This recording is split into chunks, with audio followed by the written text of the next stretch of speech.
Oke ya? Oke, sudah sip. Berarti kalau kayak gitu kita mulai saja ya Mas. Dipersilakan untuk memperkenalkan diri dan mungkin langsung masuk ke pemaparan materi. Nanti kalau misalkan mau ganti slide langsung bilang next aja. Oke, dipersilakan. Saya izin off cam.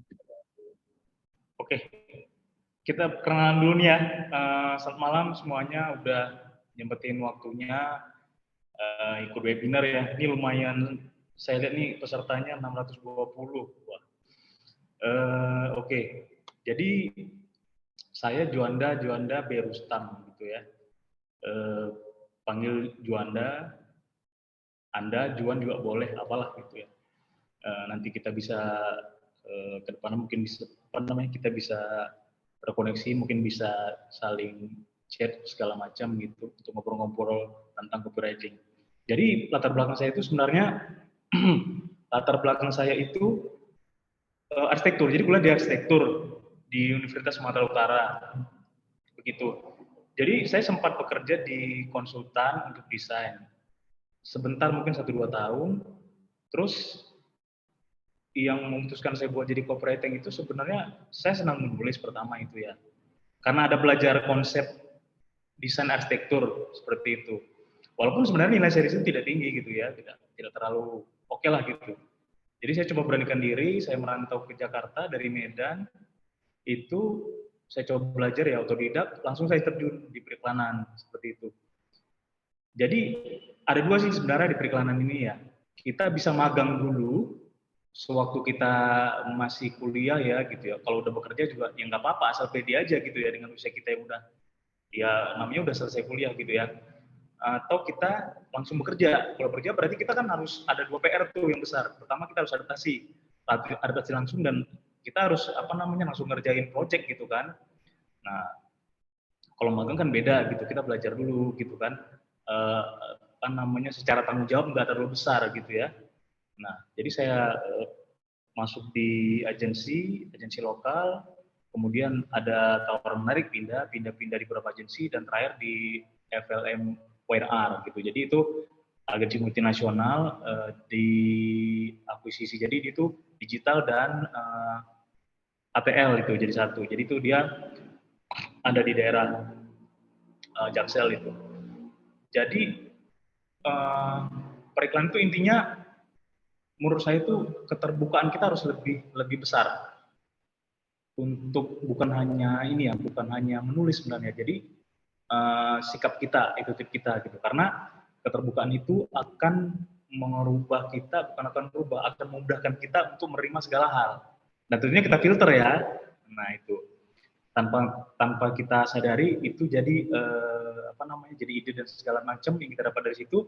Keterbukaan kita itu buat ide, buat nulis apapun lah. Intinya buat bikin copywriting gitu. Kira-kira seperti itu.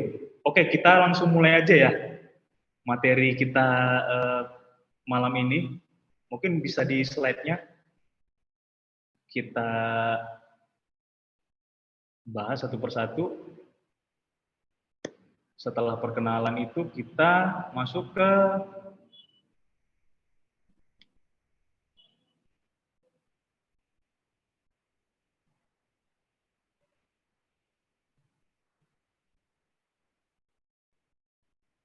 oke.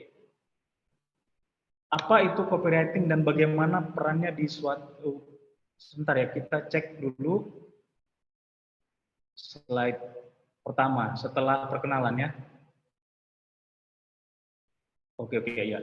Oke. Berarti tadi pengertian copywriting-nya. Oke, apa itu copywriting dan apa manfaatnya di suatu perusahaan? Nah, jadi copywriting itu sebenarnya kata-kata atau kalimat. Ada juga bukan selalu kalimat ya. Dia cuma ada satu atau tiga. Bahkan ada yang 3 kata gitu ya. Ada yang 5 kata gitu. Singkat gitu ya. Itu gunanya itu kali copywriting itu kalimat biasa juga sama, kita bisa buat mirip seperti copywriting. Tapi copywriting ini tujuannya itu untuk jualan. Untuk jualan itu kenapa? Karena di situ di dalam kalimat itu ada strategi kita menyusunnya, ditujukan supaya kalimat itu, kata-kata tersebut itu persuasif, jadi mempengaruhi orang untuk membeli produk. untuk membeli produk ya, atau untuk dia mengingat brand kita, merek kita, seperti itu. Nah, beda dengan kalimat biasa. Jadi kalimat biasa itu ada kalimat persuasif, ada kalimat ekspositif, naratif dan segala macam. Tapi dia kalau copywriting ini dia bukan hampir keseluruhan ya. Dia memang persuasif itu. Nah, seperti itu. Dan kemudian bagaimana tadi ada perannya di situ dibuat copywriting itu bagaimana perannya di suatu perusahaan. Nah, kita pasti bingung ya, kenapa sih di perusahaan itu harus ada copywriting? Ya pertama memang ada perusahaan yang memang dia jualan apa namanya kita bilang agensi ya, perusahaan periklanan. Nah, sebenarnya copywriting itu sendiri itu juga penting di perusahaan. Kenapa kita bilang penting? Karena ada pengaruhnya. Karena memang copywriting itu dia kan jualan tadi ya, jualan. Dia komunikatif. Jadi selagi kita itu tidak komunikatif atau komunikatifnya itu semakin tinggi, maka akan menguntungkan dengan kita, menguntungkan apapun produknya ataupun ajakan kita, misalnya iklan layanan masyarakat itu akan mempengaruhi supaya orang melakukan pembelian, melakukan aksi gitu dari copywriting tersebut. Contohnya seperti ini, misalnya kita buat kalimatnya ya, kalimat kenapa copywriting itu untuk perusahaan ya, misalnya gini, kita bilang misalnya kita ada meeting nih, ada meeting internal, meeting lah kita katakan meeting. Terus kita itu ada sesuatu yang penting nggak bisa kita hindari, kita harus menunda, harus tidak hadir di meeting tersebut. Perhatikan ya, misalnya kita kalimat pertama, misalnya kita ngomong nih ya, kita kan di chat nih, misalnya kita di grup ya, kita bilang, "Hai tim, mohon maaf ya, saya tidak bisa ikut brief pitch brand," misalnya. Ini kita ngomongnya di kantor iklan ya, misalnya gitu. Langsung nih, jadi langsung praktiknya. Karena harus standby untuk anak saya yang sedang menjalani operasi. Meskipun begitu, saya tetap mengerjakan job desk saya. Ini di sini saya langsung garis bawahi ya, tetap mengerjakan job desk saya. Satu lagi, "Hai tim, mohon maaf ya, saya tidak bisa ikut briefing pitch brand karena harus standby untuk anak saya yang sedang menjalani operasi. Meskipun begitu, saya akan mengerjakan job desk saya." Sebenarnya minta maaf dia itu untuk tidak ikut dalam kegiatan meeting yang pertama dan kedua cuma hanya beda satu kata. Yang pertama dia bilang tetap, yang kedua dia bilang akan. Tapi kalau orang membaca ini, pasti dia menganalisa. Kita itu manusia itu unik, pasti menganalisa kata tetap dengan kata akan itu kita aja pasti merasakan ya. Kalau tetap, apapun ceritanya, misalnya dia di luar sana ada kegiatan, dia tetap melakukan tugas itu. Sementara kan nggak mungkin kan, kita juga namanya minta izin untuk tidak ikut kegiatan tersebut, tidak ikut meeting gitu. Kalau kata akan, kita bilang itu memang tanggung jawab saya, tapi saya tidak kerjakan sekarang karena saya ada sesuatu yang penting gitu kan, anak saya sakit, saya sedang ini itu segala macam. Kita tulis akan gitu. Beda dengan kata tetap. Nah, itu hanya chat yang kita kirim di grup meeting misalnya, grup di kantor kita gitu. Nah, itu sebenarnya copywriting gitu. Mungkin yang saya sebut ini sudah dilakukan gitu. Mungkin kamu semua udah pernah melakukan hal-hal yang mirip seperti ini tanpa disadari, tapi begitu sekarang baru kita tahu, oh ternyata kita tanpa sadari kita udah merangkai kalimatnya pas gitu, sesuai dengan keinginan kita. Jadi seperti kalimat tadi, kalau kita sampaikan ke orang pasti ada efeknya gitu, walaupun hanya beda dua kata, satu kata malahan kan. Nah seperti itu. Oke, kita lanjut ke berikutnya. Slide selanjutnya kita lanjut ke kenapa copywriting itu muncul. Copywriting itu muncul karena kita harus melakukan komunikasi untuk jualan itu punya punya cara khusus, tadi kita sebut persuasif gitu. Jadi kalau kita tidak membuatnya menarik untuk produk tersebut gitu, kita akan kehilangan, jangankan kehilangan pembeli ya, kita juga kehilangan ketertarikan orang untuk produk tersebut. Produk ini apa ya gitu, bagus nggak ya gitu. Istilahnya dia melirik lah dulu gitu. Jadi kita bilang ada teorinya, orang pernah bilang itu dia harus punya stopping power. Stopping power itu orang harus berhenti memerhatikan copywriting tersebut gitu. Walaupun dia cuma lucu nih, gue simpan deh gitu. Kemudian dia akan shock lihat apa namanya, kagum lah lihat copywritingnya gitu kan, terharu, penuh emosional segala macam. Dan kemudian dia nempel kepala dia gitu. Kayaknya tertarik deh buat produk itu gitu, buat beli dah gitu. Nah, jadi kalimat apa namanya, copywriting itu sampai segitunya, beda dengan kalimat-kalimat yang sudah yang tidak memakai konsep copywriting dan tentunya tidak copywriting seperti itu. Nah, copywriting itu sendiri kan dia sebenarnya balik ya, kita ulik dikit. Jadi copywriting itu kan copy dan writing. Copy itu orang di luar sana mengatakan kalau misalnya iklan itu mereka menyebutnya copy gitu. Copy itu kan sebenarnya teks, tapi mereka menyatakannya wujudnya itu copy gitu. Mereka bilang copy, oh itu berarti iklan gitu kan. Bukan menyebutnya word gitu. Mereka bilang menyebutnya copy gitu di periklanan. Dan writing itu ya menulis gitu. Jadi copywriting, penulisnya disebut copywriter. Nah, di sini kita kembali ke sejarah.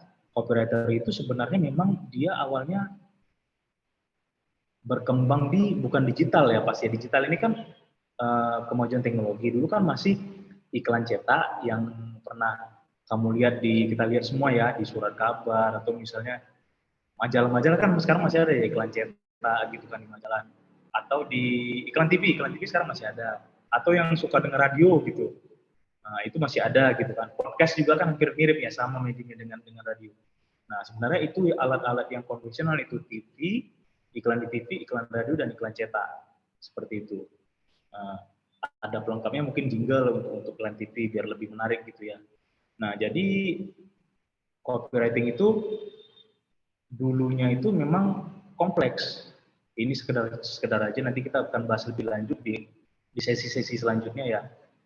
Karena ada yang kita lihat sekarang tuh bukan langsung ke kata-kata gitu. Jadi ada prosesnya nanti riset segala macam, dan kita bahas di sini nggak mungkin ya. Ini kan kita perkenalan gitu ya. Nanti ada prosesnya sampai mengulik ide segala macam, nanti ada menganalisa riset segala macam gitu. Nah, baru nanti ada kata-katanya yang mungkin nanti akan keluar muncul di caption, ada muncul di visual gitu kan. Nah, itu sebenarnya prosesnya panjang seperti itu. Nah, pasti nanti kita bahas gitu ya. Oke, kita coba lanjut di next selanjutnya itu. Oke, sudah, berarti kita lanjut di next. Nah, copywriting itu meliputi apa aja? Nah, copywriting itu bukan hanya di billboard, bukan hanya di caption, bukan hanya di apa namanya sekarang, di hashtag gitu. Jadi dia itu juga ada di, kalau kita beli produk itu kan ada, kita sering baca tuh angka kecukupan gizi. Nah, itu juga harus copywriter tuh harus mikir, harus tahu gitu, harus minimal dia harus ngecek, dan dia harus tahu gitu. Mungkin ada bagian tertentu mungkin dia biasanya udah ada dari produk sebelumnya, dia mungkin hanya copy paste, tapi harus ngecek gitu. Terus ada lagi di bawah tuh misalnya disclaimer, pokoknya semua yang ada di dalam produk apapun ya, makanan, minuman, otomotif, lebaran, flyer, billboard segala macam, sampai tulisan yang kecil-kecil itu yang kalau maaf nih sorry ya, kita misalnya kayak produk rokok tuh misalnya ya gitu, Di bawahnya itu kan ada tuh rokok berbahaya, rokok menimbulkan gangguan janin, kronis, penyakit jantung segala macam. Nah itu harus dicek sama operator gitu. Dan mereka juga harus menulis itu kalau memang ada tuntutan untuk perubahan atau penyesuaian segala macam gitu. Nah, apalagi untuk ini nih yang paling kelihatannya sepele ya, tapi memang operator harus itu. Walaupun ada nanti yang namanya itu, nggak tahu di Indonesia sekarang mungkin udah marak ya, namanya proofreader. Kalau mungkin teman-teman sekalian atau yang udah pernah nulis novel, udah punya nulis buku gitu ya, proofreader. Itu kita harus ngecek koma, titik, mana tanda baca, atau kata-kata yang harusnya kata serapan, kata macam kata yang dipisah, kata yang harus dipisah dan disambung, bekerja sama, dipisah apa disambung, seperti itu. Nah, misalnya sekalipun dipisah apa disambung gitu punnya gitu. Nah, ini juga sebagai tambahan, itu juga tugas copywriter yang kelihatannya sepele, tapi pernah ada kejadian copywriter yang salah menulis untuk bukan kelihatannya kita bilang sepele ya, cuma dipisah dong gitu. Bukan typo ya, kalau typo mungkin lebih parah ya gitu ya, dipisah dan disambung ya. Itu dia fatal gitu, dia teguran keras, memang tidak sampai dipecat gitu ya. Dan bahkan ada ya, karena saya ada pegang juga kerjaan yang buat misalnya yang di luar gitu ya, freelance working buat luar negeri. Di luar negeri itu ada yang dia tidak ada toleransi buat kesalahan, typo atau kesalahan teks seperti itu gitu. Walaupun idenya udah bagus, udah lucu, kalimatnya udah keren, udah menggugah, udah emosional gitu. Pokoknya udah terkagum-kagum lah orang melihatnya gitu. Dan nggak ada toleransi, dan memang itulah tugas copywriter yang orang mengambilnya ya, kalau copywriter menganggapnya mungkin yang paling kesekian gitu. Itu belakangan lah gitu. Tapi itu penting. Makanya saya semenjak di sini ya, saya sharing sekalian ya, saya nyempilin nih sekalian kata-kata yang seperti kata silahkan, silakan tanpa H. Yang benar yang mana gitu. Nah itu kita harus tahu gitu, harus ngecek gitu. Ternyata yang benar silakan. Dulu saya belum jadi copywriter, itu saya tulis silakan gitu. Banyak rata-rata yang nulis di dinding atau misalnya di apa namanya notes di tempat ruang terbuka atau tempat umum gitu, atau bahkan di surat resmi atau seperti ya resmi lah gitu ya, email atau apa itu masih pakai kata silahkan pakai H gitu. Dan kenapa saya sebut ini ya? Ini kita cerita. Saya bahas webinar ini sesuatu yang dekat dengan kita aja gitu sehari-hari. Yang kita nggak notice ternyata itu penting gitu. Dan beda itu yang saya maksud saya itu di webinar itu seperti itu, bukan seperti hal yang harus harus serius banget gitu. Kita ada yang serius gitu kan, kita belajar yang teknis, tapi yang seperti ini juga penting gitu. Nah, jadi kata yang dipisah, kata kerja misalnya dimakan itu disatuin gitu. Tapi kalau kata di tempat itu dipisah. Pokoknya kata kerja itu disambung misalnya gitu. Kalau kata tempat gitu dipisah. Di Jakarta gitu, di Kulon Progo, di New York gitu, itu dipisah gitu kan. Nah, tapi yang itu tuh yang seperti itu memang sering gitu. Bahkan kalau misalnya nanti ya, kalau teman-teman kamu lihatlah di media sosial segala macam, itu pasti selalu ada gitu. Bahkan ada hal-hal yang lebih fatal dari itu gitu, typo gitu kan, atau sengaja atau bukan, tapi itu sering gitu. Itu penting gitu, karena itu tingkat kedetailan kita itu diperhatikan gitu di hal seperti itu. Oke, lanjut kita. Selanjutnya ini kita bahas next slide-nya. Oke, next slide. Kaitan copywriting dan copywriter. Nah, copywriter dan copywriting. Copywriting itu pekerjaan dari copywriter. Tapi nanti begitu kamu nih semua nyemplung di jadi copywriter, atau apapun lah gitu, kamu nggak nyemplung kamu nggak jadi copywriter tapi kamu suka copywriting gitu, kamu aplikasikan copywriting buat segala hal kerjaan kamu gitu, apalah gitu ya, kita nggak tahu. Itu ada sesuatu yang namanya copy thinking gitu ya, bukan copywriting, copy thinking. Kenapa copy thinking? Jadi copywriter ini kita itu sebenarnya harus mikir dulu sebelum nulis, tapi jangan kelamaan mikir gitu. Cepat aja gitu kita nulis, kita apapun ide kita tuang di notes di ponsel gitu ya, kita teringat di mana gitu. Jadi kita harus mikir dulu, kita kumpulin dulu, kita cek dulu, baru kita belum kita simpulkan nih ya, masih jauh lagi. Kita perhatikan aspek-aspek yang ada sebelum kita menuliskannya, sebelum kita merampungkannya gitu, mengeksekusi, sebelum kita deliver ke klien, sebelum kita cetak misalnya ya, sebelum kita print ke kaos gitu, ataupun untuk apalah gitu ya, kita sablon gitu, itu harus ada mikirnya gitu, mikirnya misalnya kita bikin ya, misalnya ini contohnya, kamu misalnya di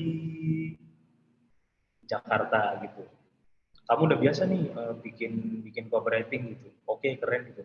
Tapi begitu kita sampai di Yogyakarta, kita sampai di Madura gitu ya, atau kita sampai di mana gitu, kota yang memang belum pokoknya kita tempat yang memang bukan tempat kita biasa ya, biasa kita tinggal gitu ya.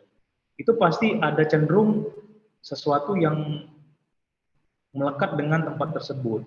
Ada istilahnya itu pakem-pakem dari mereka gitu, dan dilarang gitu. Jadi kita itu harus nyesuaiin gitu, nyesuaiin ke tempat tersebut. Jadi beda memang. Itulah namanya itulah yang kita sebut tuh nalar thinking kita tuh harus ada gitu. Jadi bukan sekedar menulis gitu. Jadi sekilas ya. Nanti bisa dibahas lebih dalam lagi. Kalau seni itu art itu ya nyanyi aja gitu. Kita ngelihat ada tembok putih, kita pilok saja gitu, kita mural gitu ya. Oh, keren orang bilang. Ya sudah, kita hanya melampiaskan, maksudnya kita hanya menyampaikan sesuatu yang ada di benak kita gitu, kita eksekusi gitu. Tapi kalau misalnya iklan itu bukan cuma ini, tapi ada strategi. Nah, salah satunya strategi itu apa? Strategi komunikasi gitu, salah satunya ya gitu. Kira-kira kalau saya bikin ini udah keren nih menurut kita. Orang juga bilang udah keren gitu ya. Tapi nggak sebatas itu, lebih dari itu gitu. Kenapa? Begitu kita bikin mural, kalau orang lihat, ih keren gitu. Kalau misalnya setelah bikin mural, nggak ada nggak ada sesuatu yang lebih, misalnya orang misalnya membuat tembok itu jadi, atau misalnya tembok yang kita mural itu menjadi uang gitu, maksudnya menjadi uang banyak ya, bisa dimanfaatkan dari tembok itu setelah kita mural. Nah itu di situ periklanan itu, strategi komunikasi itu berhasil gitu. Tapi kalau cuma nyeni keren terus ditinggal orang, terus usang kayak gitu, ya paling-paling jadi jadi kenang-kenangan aja. Mungkin tembok itu kena hujan, kena panas segala macam gitu, ya artistik, tapi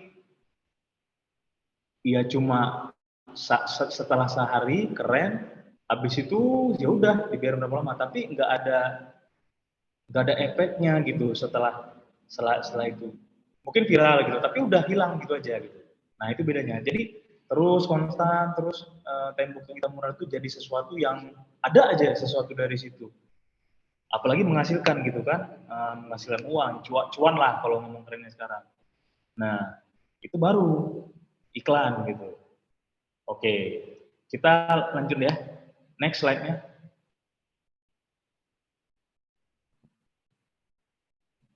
Next slide. Copywriting itu termasuk hard skill. Iya hard skill karena itu objeknya menulis gitu ya. Tergolong hard skill dia karena dia ada tapi secara keseluruhan dia dinyatakan hard skill karena memang ya tadi deliver bentuk wujudnya itu kan apapun yang ada di pikiran kita nih sahabat nih hasilnya kan dalam bentuk ini ya tertulis ya gitu dimanapun kita bisa lihat ya jadi kemampuan secara fisik ya gitu ya kita bilangnya apa ya yang terlihat lah tangible gitu kalau bahasa Indonesia gitu bukan intangible gitu. Oke lanjut next slide-nya. Nih tips membuat copywriting yang menarik. Nah nih tips membuat copywriting menarik. Nah tips membuat copywriting menarik ini copywriting itu ternyata banyak seliweran di sekitar kita gitu ya. Tapi orang mengakunya itu copywriting ya copywriting oke. Kan banyak tuh iklan-iklan yang kamu pasti tahu sama iklan Gojek keren segala macam gitu. Kamu juga tahu iklan-iklan yang misalnya produk-produk lain ya, produk-produk yang ada di mana lah, yang di seliweran di ponsel gitu banyak tuh brand-brand atau produk-produk lain. Tapi kenapa kita nggak selalu ingat iklan itu? Padahal dia sebenarnya udah capek deh bikin iklan di mana-mana gitu, udah keluar biaya besar gitu. Kenapa? Karena dia formula kreatifnya belum benar gitu. Banyak itu konsepnya ya.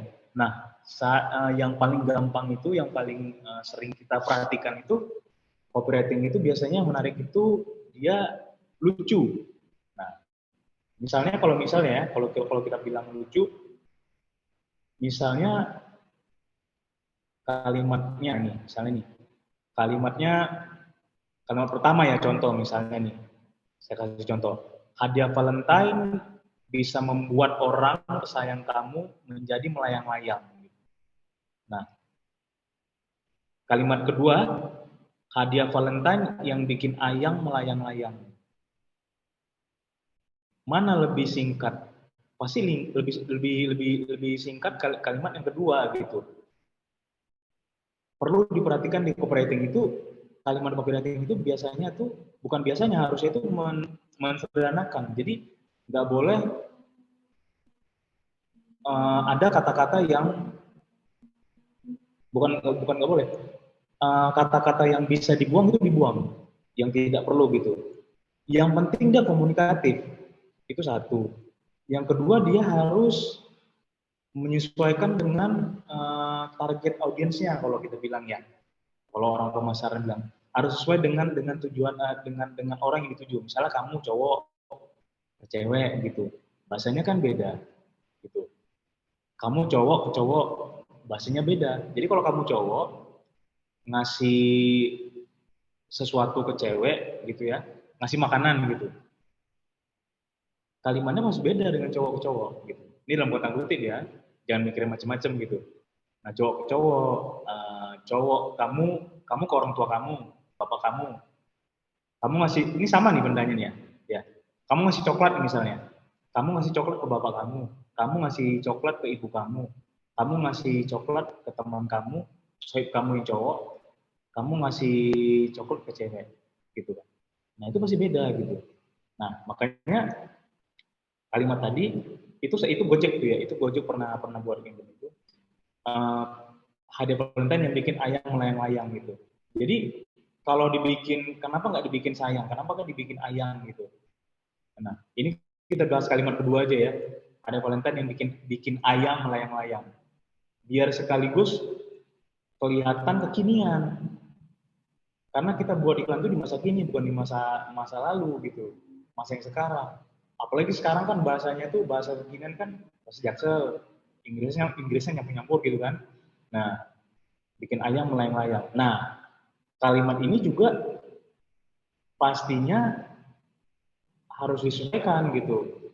Karena pakai Valentine gitu kan, romantisme gini, nggak mungkin disebut di hari yang di luar hari Valentine seperti itu. Nah, Itu salah satunya seperti itu ya. Copywriting yang selanjutnya itu copywriting yang tidak lucu. Copywriting lucu ya, lucu ya. Lucu itu jadi gini, sesuatu yang lucu, yang menggugah, yang berbau apa yang kontroversial tuh misalnya berbau politik ya gitu. Tapi ini yang bagus ya, yang keren ya gitu ya. Yang nggak menyinggung pihak manapun, yang tidak sara ya kita bilangnya. Ataupun deh yang kontroversial misalnya berbau seks gitu ya. Nah, itu berbau yang tiga hal itu paling disukai orang gitu. Nah, jadi konsep itu juga dipakai di iklan gitu. Karena memang kita tuh harus tahu apa yang disukai orang gitu, sesuatu yang sifatnya stylenya gaya seperti apa gitu. Misalnya nih ya, kalau tidak romantis ya, coba nih, yang pertama itu sayang kita tuker cincin yuk, kita pacaran udah lama loh, kan kayak apa ya, kayak garing atau apa gitu ya. Sayang kita tukar cincin yuk, kita pacaran udah lama loh gitu. Ya kita mungkin pacar kita dengarnya ya juga ya, tapi flat gitu, datar aja gitu ya, datar aja. Coba kalau misalnya kita buat, kita udah lama pacaran nih, tukeran cincin yuk, biar naik level gitu. Nah, beda kan gitu. Bedanya kenapa? Pertama susunannya dan kemudian ada kata biar naik level gitu. Nah, level itu sebenarnya kan nggak aneh gitu ya. Tapi kenapa cocok? Kenapa? Karena kita di situ memakai analoginya tuh hierarki, itu namanya tingkatan gitu ya. Kan di situ tingkatannya tuh dari pacaran tukar cincin berarti kan udah naik nih. Berarti kan udah menuju ke nikah gitu kan. Berarti ada upgrade lah gitu kita bilang kan. Ada upgrade ya. Perlu diingat tuh upgrade bukan update ya. Upgrade naik level yuk. Kita butuh biar naik level gitu. Nah, di situ tuh yang copywriter itu istimewanya gitu tuh. Copywriting ya, copywriting itu istimewanya di situ. Jadi ada sesuatu yang pakai teknik, pakai strategi gitu. Ada yang seolah-olah pacaran kita tuh jadi sesuatu. Jadi kalau bahasa Indonesia ya kita majus jadi metafor. Jadi pacaran kita itu dilakukan oleh manusia, tapi seolah-olah tuh itu dibuat seperti benda mati. Jadi naik level gitu, kayak mie pedas level 1, level 2, level 3, level 4. Atau kamu bisa juga bilang, kita pacaran mulu nih, masa di level bikin level 4 dong, level 3. Terus pacar kamu bilang gitu, apa tuh level 3? Atau misalnya apa tuh level 5? Ya nikah, misalnya gitu. Nah, kayak gitu. Jadi memang perlu latihan. Ya, perlu latihan. Tapi which is bukan cuma latihan. Ada pola yang saya bilang tadi, copy thinking gitu. Ada pemikiran kita di situ. Pemikiran, oh, kenapa nggak aku buat, kenapa nggak ngomong sama pacar aku, kenapa nggak aku ngomong di chat ini buat bos aku, kenapa nggak bikin iklan ini, kenapa nggak aku bikin tulisan ini, aku ubah kayak, bukan aku ubah, aku andaikan, namanya analogi ya, analogical thinking, analogi seperti benda yang metafor namanya, stylenya metafor, majas metafor sih namanya. Kenapa nggak dibuat seperti benda mati yang kayak level gitu? Nah, seperti itu. Itu cuma copywriting bisa gitu. Oke, kita lanjut lagi. Copywriting itu harus contoh motivasi, biasanya di motivasi itu. Misalnya nih kalimat motivasi biasa nih. Ini sederhana, tapi ada sesuatu yang penting di sini. Siapa saja yang bekerja keras, kalau dia butuh duit pasti selalu ada. Kalau kalimat motivasi dengan copywriting, siapa saja yang bekerja dengan ikhlas, kalau butuh duit pasti ada. Nah, bedanya sama kalimat pertama tadi cuma kata ikhlas. Tapi kalau misalnya kalimat itu kita perhatiin lama-lama gitu ya, kita simpen nih, atau kita tulis lah gitu, kita tulis di jadi wallpaper di ini, di dinding kita atau di mana lah, atau tertulis terpampang misalnya di billboard gitu. Pasti kita tertuju di ikhlasnya gitu. Sementara kalimat pertama tadi itu nggak ada ikhlas, dia cuma bilang siapa saja yang bekerja keras, kalau butuh duit pasti selalu ada gitu. Nah, kalimat itu yang buat kita menohok kita itu apa? Bekerja keras, ikhlas, sama duit selalu ada. Gitu. Ada 3 poin. Kalau yang pertama, kerja keras, duit selalu ada, ikhlasnya nggak ada. Nah, jadi itu yang jadi istimewa di copywriting gitu. Makanya ada namanya thinking, ada namanya strategi di situ. Dan kenapa ada ikhlas gitu? Nah, itu kajiannya lebih jauh lagi. Makanya sebelum kita bikin copywriting itu ada copy thinkingnya. Kita harus ada insight gitu. Kita harus, itu namanya insight ya, nanti kalau misalnya belajar copywriting lebih lanjut. Ada sesuatu itu memang yang menurut fakta, bukan menurut fakta ya. Ada sesuatu yang kalau misalnya kita tulis, itu kalau udah sesuai dengan kenyataannya, insight-nya udah pas ya kalau kata orang iklan. Atau kita bilang quotes lah gitu ya. Atau gini lah, peribahasa. Peribahasa itu semuanya tidak ada peribahasa yang tidak sesuai. Itu sesuai udah kenyataannya, udah kodratnya gitu. Jalan. Cuma di iklan itu biasanya diplesetin, tapi tetap aja misalnya berakhir-akhir dahulu, bersenang-senang kemudian. Ya itu memang fakta. Di mana-mana tuh orang nggak ada yang berakhir-akhir dahulu, bersenang-senang kemudian. Udah pasti bersenang-senang kemudian. Bersakit-sakit dahulu, berenang ke tepian, berakhir-akhir kita dahulu, berenang-renang kita ke tepian. Bersakit-sakit kita dahulu, bersenang-senang kita kemudian. Udah pasti. Karena kita udah merasakan sakit-sakitnya dulu gitu. Kerja keras kita terbayar kemudian hari. Tapi ada orang bilang, loh, ada kok yang misalnya nggak bersakit-sakit dahulu, senang kemudian. Ya iya, lo senang, lo sakit-sakit dulu gitu. Nggak ada sakit-sakitnya, langsung senang gitu. Ya iya, ntar lo sakit. Senangnya sebentar doang gitu. Kenapa? Dia nggak merasakan sakitnya, nggak ada kerja kerasnya, nggak merasakan penolakan, nggak merasakan dia susah, nggak merasakan harus berhemat segala macam gitu. Nah, sampai segitunya tuh harus dipikir di iklan. Jadi itu dia bedanya itu. Jadi ada copy thinking yang disebut tadi gitu. Jadi sebelum kita copywriting itu kita mikir dulu gitu.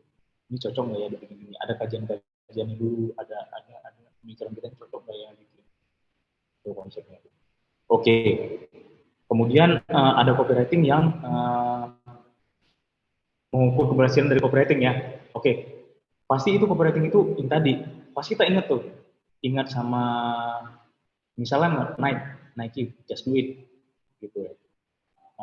Adidas, sepatu impossible is nothing gitu. Orang langsung ingat karena memang mereka bikinnya itu ya tadi mereka buat sesuai itu memang sesuai dengan kenyataannya gitu. Tapi dipoles lagi, dramatisasi lagi, kalimatnya diindahin lagi, dihalusin lagi kalau orang tua bilang.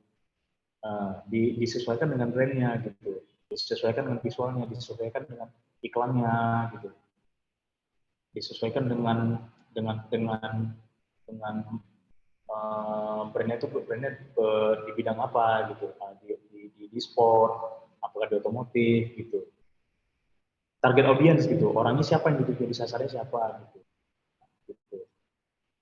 Oke, selanjutnya di next slide.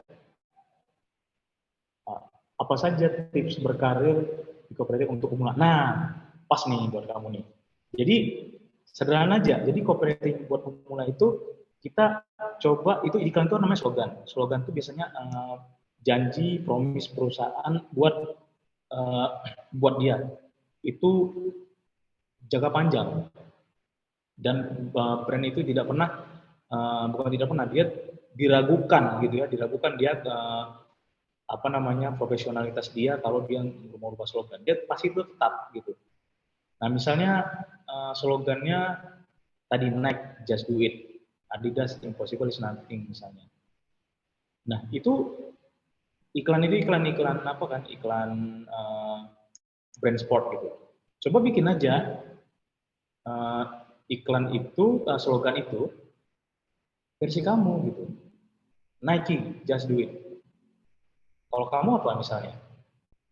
Bikin aja just doing by me misalnya, atau misalnya impossible is nothing without apa gitu. Pokoknya kita kreasikan aja slogan-slogan itu dengan kita punya dengan versi kita, dengan versi kita. Caption misalnya kamu udah lihat ada caption lucu misalnya, kamu bikin aja sesuai dengan versi kamu. Versi kamu tuh kayak apa gitu, mau kamu plesetin mau apa gitu, chat misalnya dari orang gitu yang dari orang udah keren ya, kamu versi kamu apa, slogan, caption, hashtag gitu, banyak lah pokoknya kata-kata yang menarik buat kamu, yang kamu lihat menarik. Biasanya itu menarik itu biasanya yang keren ya, yang keren itu biasanya iklan-iklan keren biasanya yang terkenal ya gitu, yang brand besar gitu. Kamu buat versi kamu aja gitu, kamu buat versi kamu, tulis aja di mana, tulis beberapa alternatif gitu, nanti kamu share ke orang, kamu diskusiin ke orang-orang yang udah ahli, yang udah expert, atau kamu bisa tanya ke saya gitu, gak boleh nanti di akhir ini atau sekalian sekarang bisa tanya ke saya di akun Instagram saya @juanda Berustam. Oke, ini kayaknya kita udah di akhir slide nih ya. Oke, yang mau tanya boleh, silakan. Yang mau nanya. Oke, sip. Terima kasih ya Mas Juanda atas pemaparannya malam ini. Jadi sekarang kita masuk ke sesi Q&A ya. Jadi tadi sudah menarik banget, udah banyak yang bertanya juga. Nah, di sini mungkin saya langsung aja masuk ke pertanyaan pertama ya. Ini juga sekaligus merangkum beberapa pertanyaan ya. Ini mulai dari pertanyaan Kak Sri Wahyuni gitu ya. Apakah menjadi seorang copywriter akan menjadi tetap peluang kerja di mana saat ini sudah ada chat GPT yang bisa dengan mudah menerjemahkan atau membuat kalimat dengan sangat cepat. Jadi ini memang banyak yang nanya tentang peranan AI ini dalam dunia copywriting. Boleh Mas dijawab langsung. Nah, ini pertanyaan udah ketebak nih. Tapi memang saya juga bakal sharing ini sih, ada webinar lain memang. Nah, chat GPT itu kan gini, kita langsung aja nih.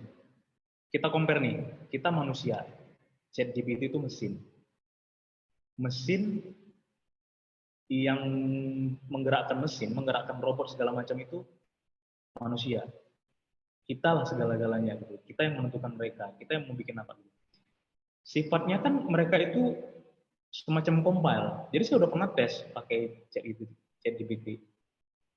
Saya coba chat, saya cari misalnya slogan, punchline, kata-kata lucu segala macam. Nah, mereka memang bisa gitu. Tapi apa? Ya, kalau orang fashion bilang ya, kalau orang musik bilang, kalau orang audisi, kalau orang musisi, kalau ada audisi musikal itu ya, sense-nya nggak ada. Sense-nya the touch of apa ya? Bukan the touch of creativity lagi. Kita bilangnya kalau di iklan itu beyond the creativity-nya itu nggak dapat. Mereka memang iya memudahkan kita, memboosting kita tuh buat ide. Tapi mereka nggak bisa membuat sesuatu itu ChatGPT itu lebih dalam, lebih mengena, itu nggak bisa. Gitu. Gini ya contohnya ya, misalnya gini, peran walaupun nanti misalnya ada pembaruan teknologi gitu ya, yang namanya ChatGPT itu pasti kita tuh pasti lebih unggul gitu. Itulah keistimewaan makhluk Tuhan yang paling seksi. Itu lagu ini ya. Memang benar tuh, kayaknya kalau kita ini ya, lagi ngide lagi nih lagunya Mulan Jamila zaman dulu ya. mengikuti kondisi. Jadi kita itu lebih kompleks. Manusia itu memang secara, nanti coba baca ya, kita harus sering baca ya. Manusia itu dari ujung ujung kaki, kompleks itu manusia itu serumit gitu. Dari apa yang ada di dalam ini ya, sampai urus saraf kita gitu, otak kita itu ya, pigmen segala macam dan neuron-neuron kita di kepala itu ya.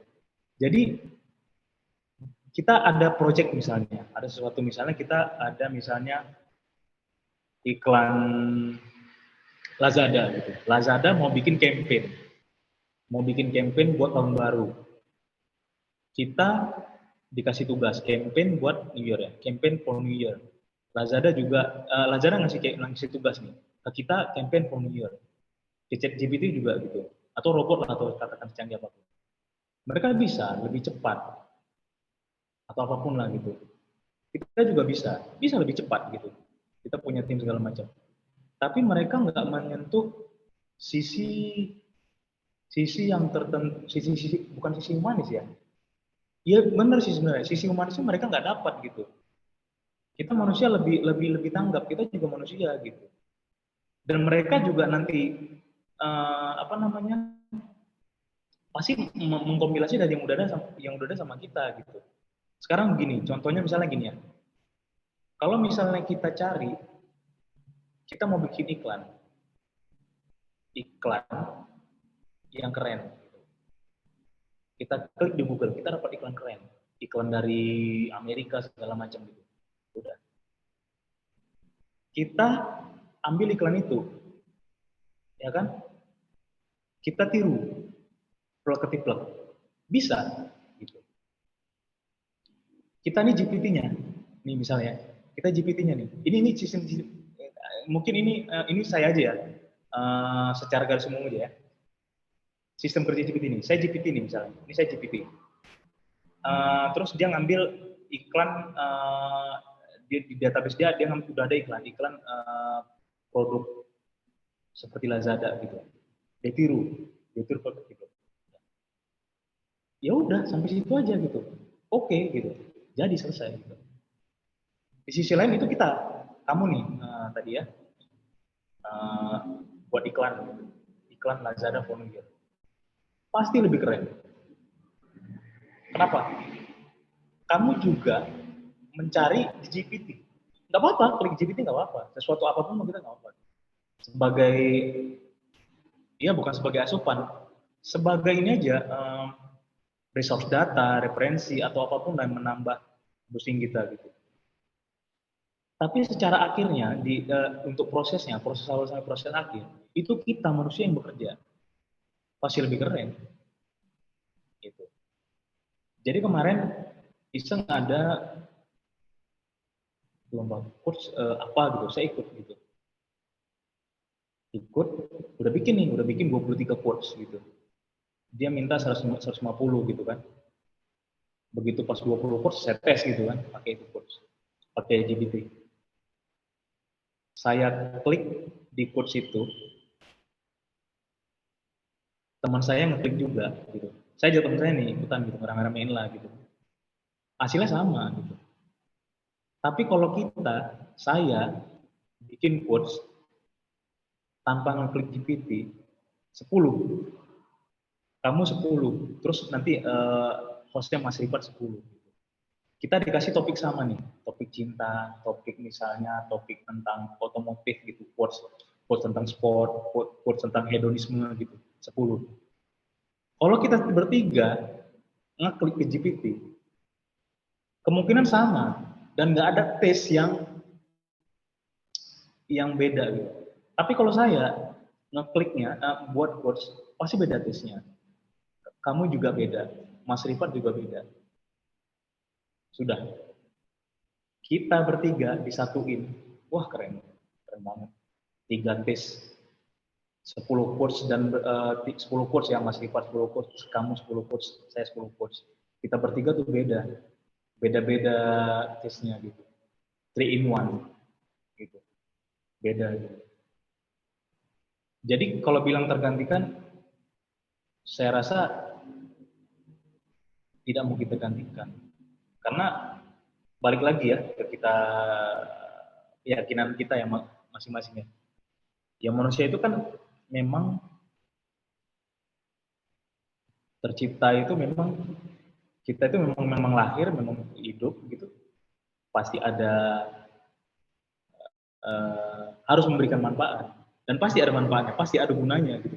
Banyak lagi yang belum kita lakukan gitu selama kita, ya selama kita di bumi gitu, pasti ada sesuatu yang beda. Dan balik lagi, ya robot, ya robot tetap robot gitu, manusia tetap manusia gitu kan. Ada batasan gitu bagi mereka gitu. Kita yang di luar batas, manusia itu beyond beyond the limit lah. Balik lagi, itu ada rokok, itu ada iklan rokok tuh beyond the limit. Saya lupa apa gitu. Keren itu, jarum atau apa gitu. Jijimal atau apa gitu. Nah itu. Oke, penjelasan dari saya gitu. Ada lagi? Halo? Oke, terima kasih Mas. Ini kita lanjut ke pertanyaan berikutnya ya. Jadi, oh ya sebelumnya mohon maaf guys ya. Jadi ini mungkin kita agak molor sedikit gitu ya untuk sesi webinar kita hari ini. Oke, sekarang kita lanjut ke pertanyaan berikutnya dari Kak Tri Winarti. Seberapa besar peluang copywriting bagi orang-orang yang tidak ada latar belakang sekolah bahasa? Cukupkah hanya dengan kemampuan mengetahui bahasa yang ngetren saja dan sebagainya, atau seperti apa? Itu sih, Mas.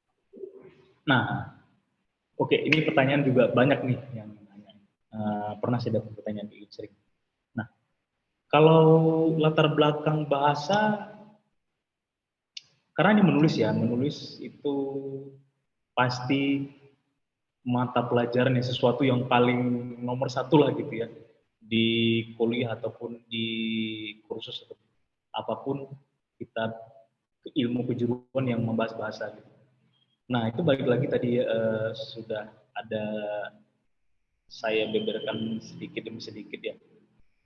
Dia membantu misalnya ya, majas, majas hiperbola, majas metaforal, itu membantu. Atau misalnya kita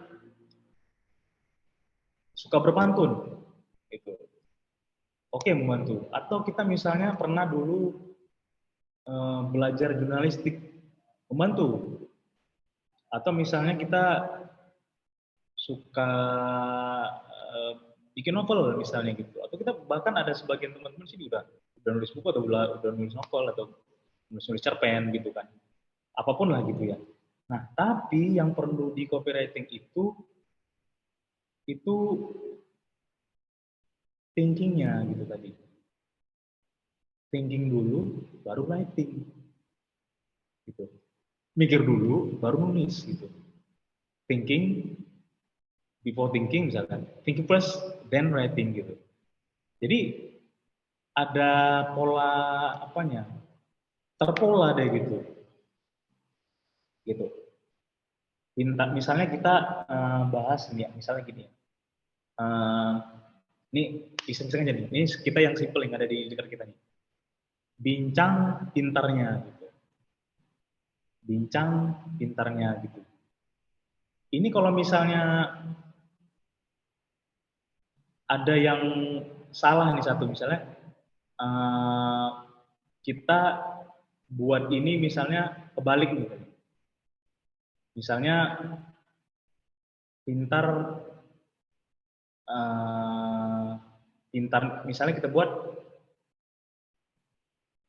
berbincang untuk pintar misalnya gitu. Ini bincang pintarnya gitu.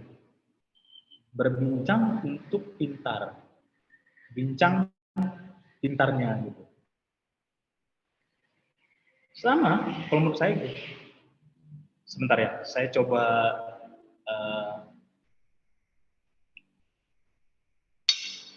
cas laptop dulu nih. Maaf.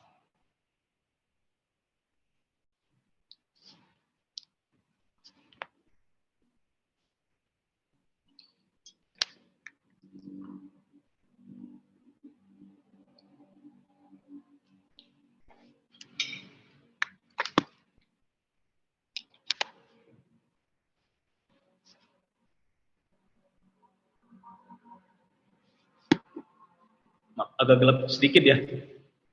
Nah, jadi berbincang untuk pintar gitu.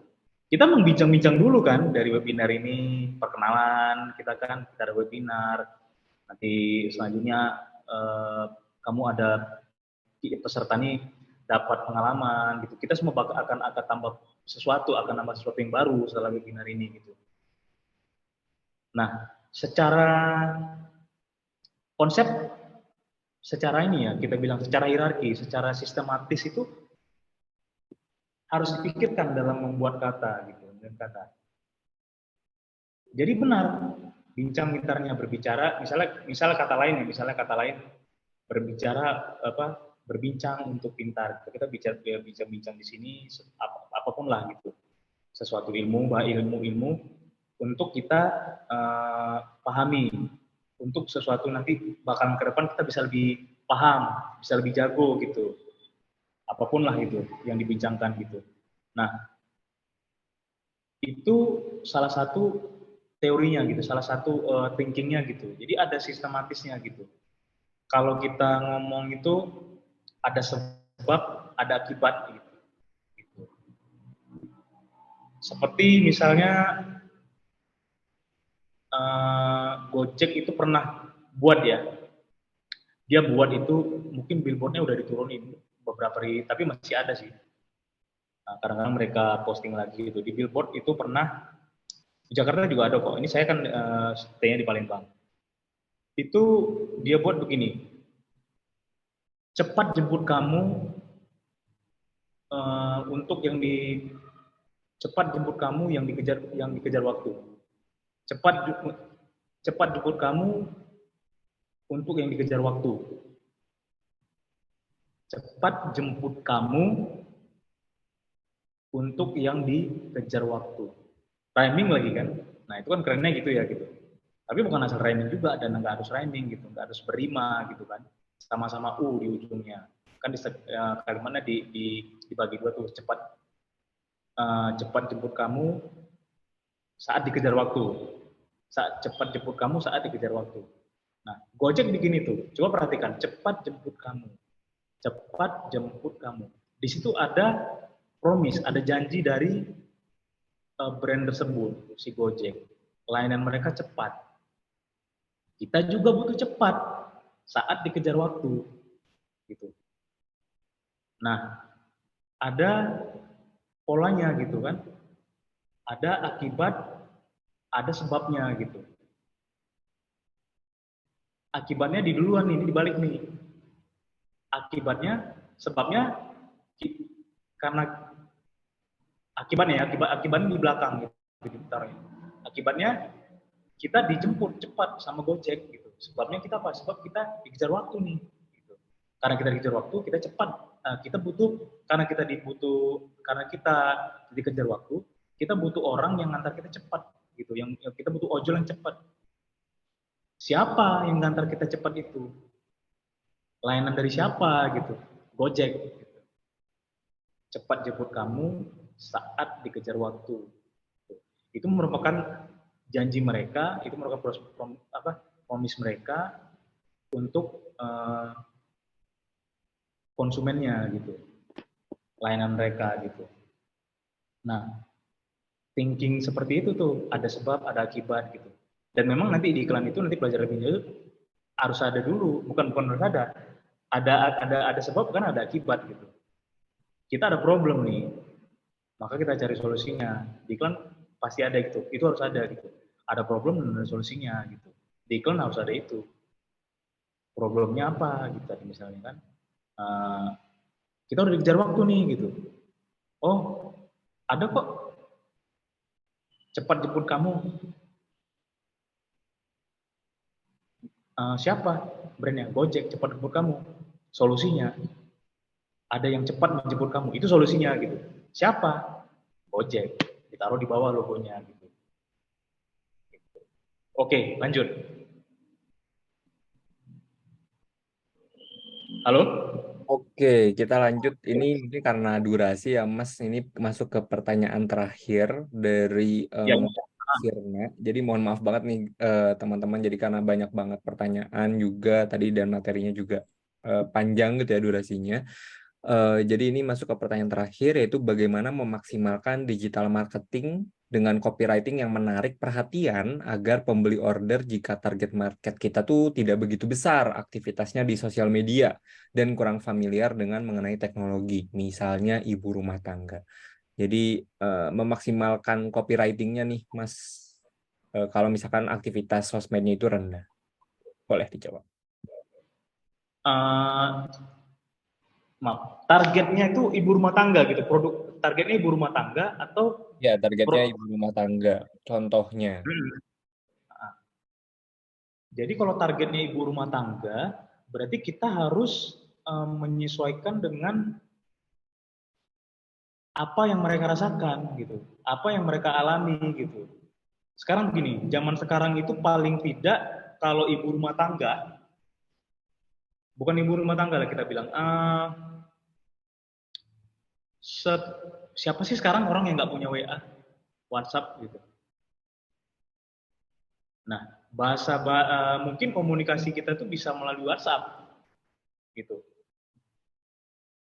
WhatsApp apa namanya? Kalau misalnya klik landing ke WhatsApp gitu. Tapi yang jelas, kalau kita memang menyasar ke ibu-ibu rumah tangga, kita coba buat copywriting yang mengena ke ibu-ibu rumah tangga gitu. Teknisnya mungkin lebih detail, lebih kompleks ya gitu ya. Tapi seperti itu, kalimat-kalimat apa namanya, copywritingnya itu memang harus benar-benar ke dekat dengan mereka, kesadaran mereka gitu. Karena memang ada juga sekarang yang mereka kalau sekarang mereka, kalau ibu rumah tangga sekarang udah pegang, udah paham ya, udah tahu pakai media sosial, it's okay, itu oke okay ya gitu. Misalnya mereka suka ya biasa kalau pasti punya akun Instagram lah, kalau mereka suka main Instagram pasti punya lah gitu. Orang punya akun Instagram juga gratis kan gitu. Itu mudah gitu. Kita sesuaikan. Nah, mungkin yang paling rumit tuh misalnya yang agak effort dikit itu mungkin yang dia nggak mau pakai Instagram, nggak punya akun Instagram itu. Dia cuma taunya nelpon WhatsApp, nelpon biasa WhatsApp gitu. Seperti itu. Jadi kita harus riset, misalnya ibu-ibu rumah tangga itu mereka itu kegiatannya tuh seperti apa dari pagi sampai pagi lagi ya gitu, kegiatannya apa gitu, dan mereka tuh biasanya suka dengan sesuatu yang apa untuk selancar untuk browsing-browsing di internet itu mereka sukanya apa gitu, apakah mereka suka nonton podcast atau mereka sukanya misalnya dengar radio atau misalnya gitu ya, atau misalnya nonton sinetron atau apa gitu. Nah, hal seperti itu pokoknya kita itu pasti ada riset dulu gitu, ada survei dulu gitu. Dan saya juga biasa gitu.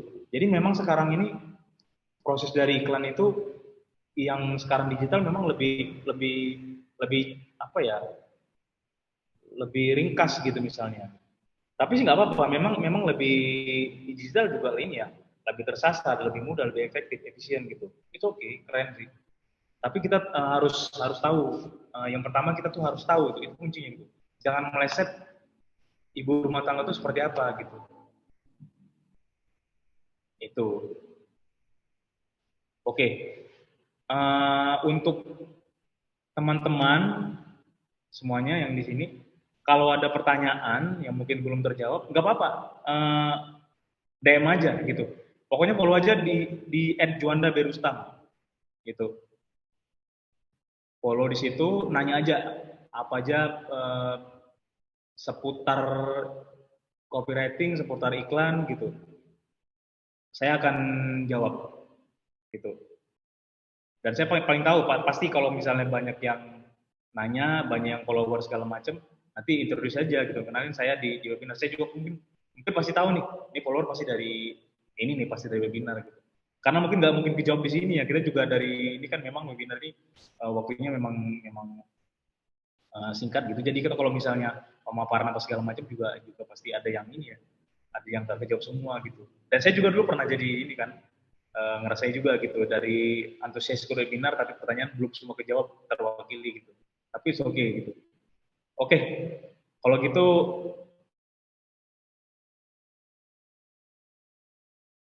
join di webinar Bincang Pintarnya malam ini.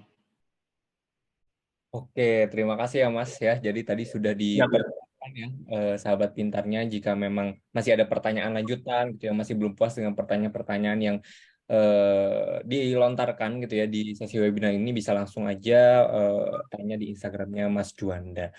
Paling segitu aja sih ya Mas. Terima kasih gitu ya atas kehadirannya di malam hari ini. Mungkin kita mau foto sebentar ya Mas antara kita gitu ya untuk dokumentasi. ya. Ya, siap ya Mas, siap. 1, 2, 3. Sip, gitu ya.